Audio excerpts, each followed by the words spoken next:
Good afternoon,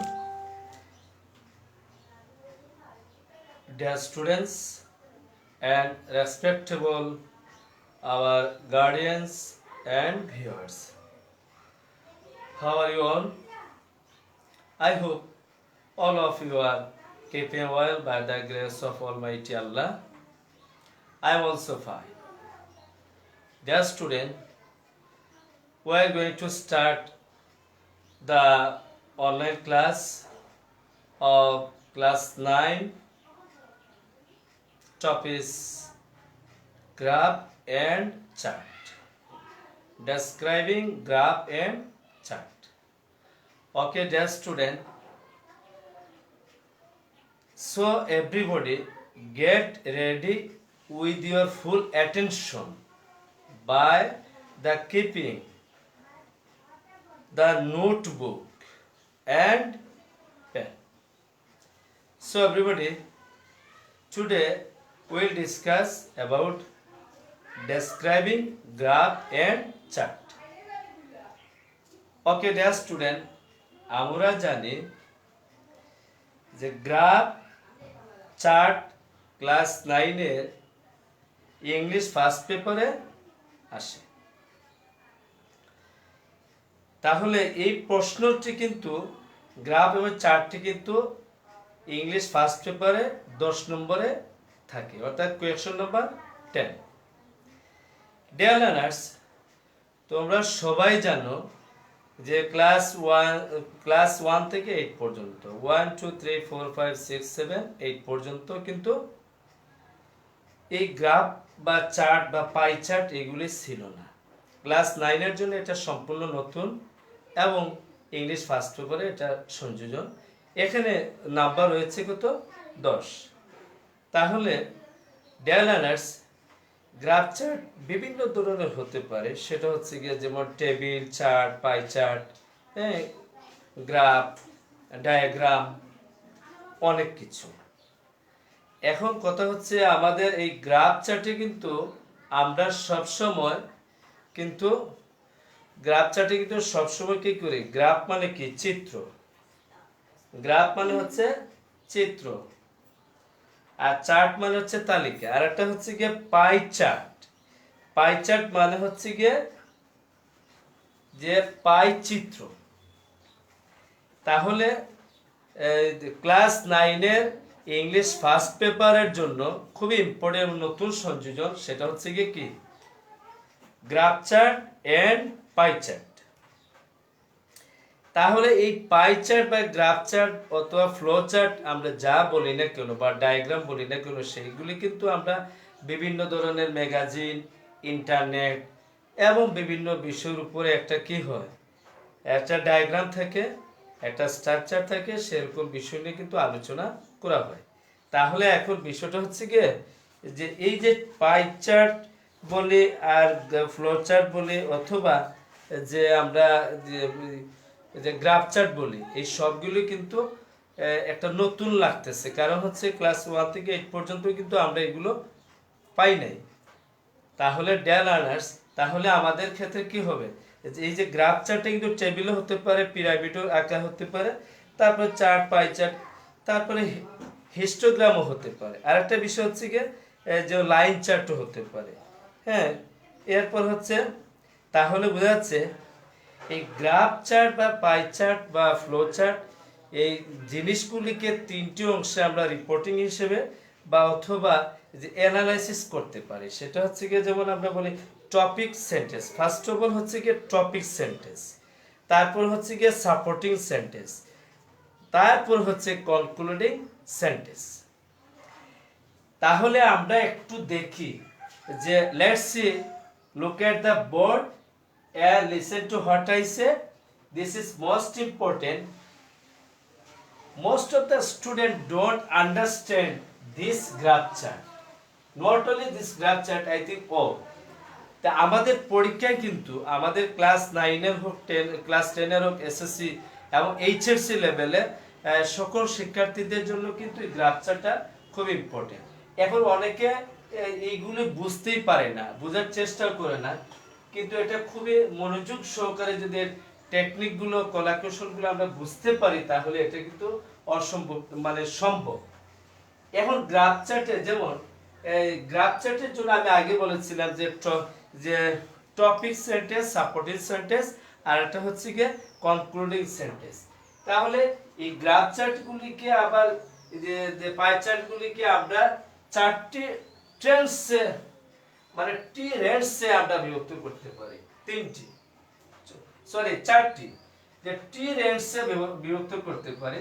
যেমন graph চার্টগুলি ঊর্ধ্বমুখী হতে পারে, যে ঊর্ধ্বমুখী গ্রাফ চার্ট এই ক্ষেত্রে হচ্ছে যে ক্লাইম্বেট টু। ঊর্ধ্বমুখী গ্রাফ চার্ট মানে কি, যে ছোট থেকে বড় মানে নিচু থেকে উঁচু, অর্থাৎ গ্রাফ চার্টগুলি নিচু থেকে উঁচু। এখন এটা হচ্ছে কি এই ক্ষেত্রে আমরা যে ওয়ার্ডটি ব্যবহার করতে পারি, যদি কোনো গ্রাফ চার্টে যদি দেখা যায় যে একটা গ্রাফ চার্ট আছে যে এরকম একটা টান থাকে, লম্বা একটা টান দিয়ে লম্বা একটা টান থাকে, তারপর এদিকেও থাকে, এদিকে থাকে অবশ্য পার্সেন্টেজের ব্যাপার, হ্যাঁ 10%, 5, 10, 20, 30, 40 এরকম পার্সেন্টেজ থাকে, আর এদিকে একটা থাকে। তাহলে গ্রাফ চার্টে কিন্তু দেখা যায় ছোট থেকে বড় মানে একটা, দুইটা, তিনটা এরকম বড় মানে ছোট থেকে বড়। এই ছোট থেকে বড়টিকে বোঝানোর জন্য আমরা গ্রাফ চার্টে ব্যবহার করতে পারি ঊর্ধ্বমুখী গ্রাফ।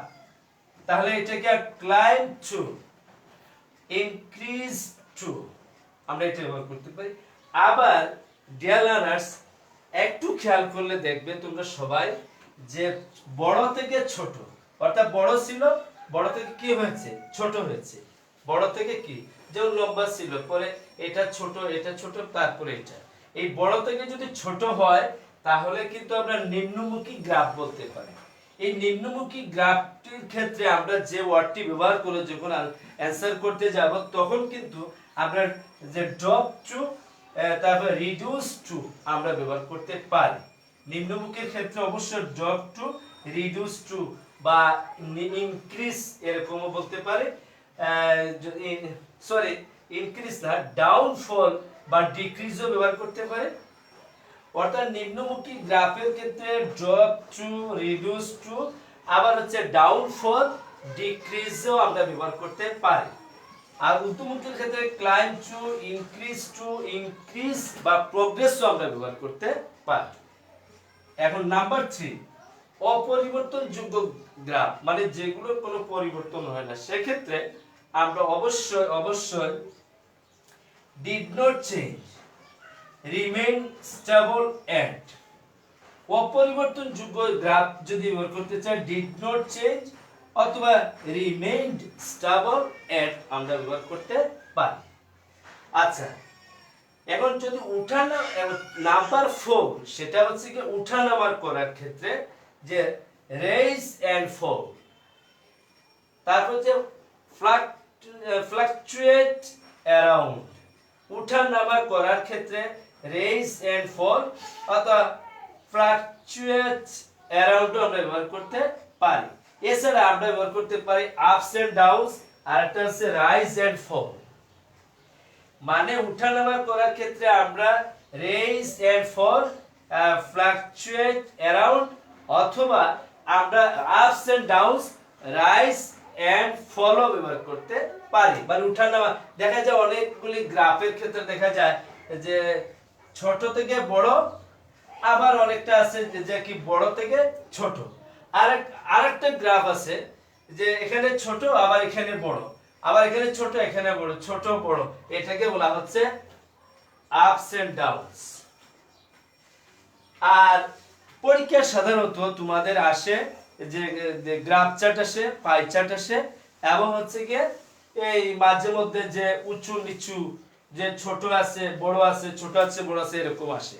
আর একটা ব্যাপার হচ্ছে কি যে পাই চার্ট মানে সার্কেলের মতন যেটা থাকে, সার্কেলের মতন অর্থাৎ বৃত্ত আকারে যেটা থাকে ওইটা হচ্ছে কি কিন্তু কি ওই বৃত্ত আকারেরটা হচ্ছে কি পাই চার্ট। আর গ্রাফ তো গ্রাফ মানে চিত্র ভিত্তিক যেটা দেওয়া হয় ওইটা। আর চার্ট হলো তালিকায়, সেটা লিস্টেড হতে পারে, টেবিলের মতন হতে পারে, সারণীর মতন হতে পারে, হ্যাঁ সারণী ছক আমরা যে বলি না কোনো সেভাবে হতে পারে। আরো কিছু জিনিস রয়েছে যে বাংলাদেশের জনসংখ্যার হার, ইন্টারনেট ব্যবহার হার, এরকম অনেকগুলো পার্সেন্টেজ সমৃদ্ধ বিষয়গুলো আসতে পারে, যে মোবাইল কত পার্সেন্ট ব্যবহার করছে, ইন্টারনেট কত পার্সেন্ট ব্যবহার করছে, মানুষের তারপর জনগণের অবস্থান, জনগণের মৃত্যুর হার, জন্মহার, এই ধরনের অনেক ধরনের বিষয়ভিত্তিক শতকরা হার হিসাব দিয়েও কিন্তু 10%, 20%, এবং এখানে নিচে কিন্তু সাল দিয়ে উল্লেখ থাকে, যে 2008, 2009, 10, 11, 12, 13 এরকমও থাকে। তো এই ধরনের চার্টগুলিকে আমরা এই যে একটি যে ওয়ান ইন অল, মানে হচ্ছে যে একটি গ্রাফের ফরম্যাট দিয়ে আমরা কিন্তু সবগুলো অর্থাৎ মোস্ট অফ দ্য গ্রাফ, অর্থাৎ আমরা বেশি গ্রাফ কিন্তু কি করতে পারি, লিখতে পারবো। তাহলে let's see, look at the board. এখানে দেখো ডেসক্রাইবিং গ্রাফ এন্ড চার্ট, অর্থাৎ এটা কোয়েশ্চন নাম্বার 10 ক্লাস 9 এর জন্য নতুন সংযোজন। এবং তোমরা যদি আমাদের যে কাশিম আলী সরকারি মডেল উচ্চ বিদ্যালয় ফেসবুক অনলাইন পেজ যদি তোমরা সবসময় দেখো, মনোযোগ সহকারে প্রথম থেকে শেষ পর্যন্ত দেখো, লাইক কমেন্ট শেয়ার করো, তাহলে প্রত্যেক শিক্ষার্থীরা উপকৃত হবে। দেখবে একেবারে যদি আমি যে student will be learn about, যে তারা কিভাবে শিখে, হাউ লার্ন, কিভাবে শিখে, because student is a learner, যে কারো কাছ থেকে দেখে দেখে শিখে, কারো কাছ থেকে শুনে শুনে শিখে, দেখে দেখে শিখে, তারপর হচ্ছে গিয়ে বড়দের কাছ থেকে শিখে, ছোটদের কাছ থেকে শিখে, আবার অনলাইনের ক্লাসের মাধ্যমে শিখে।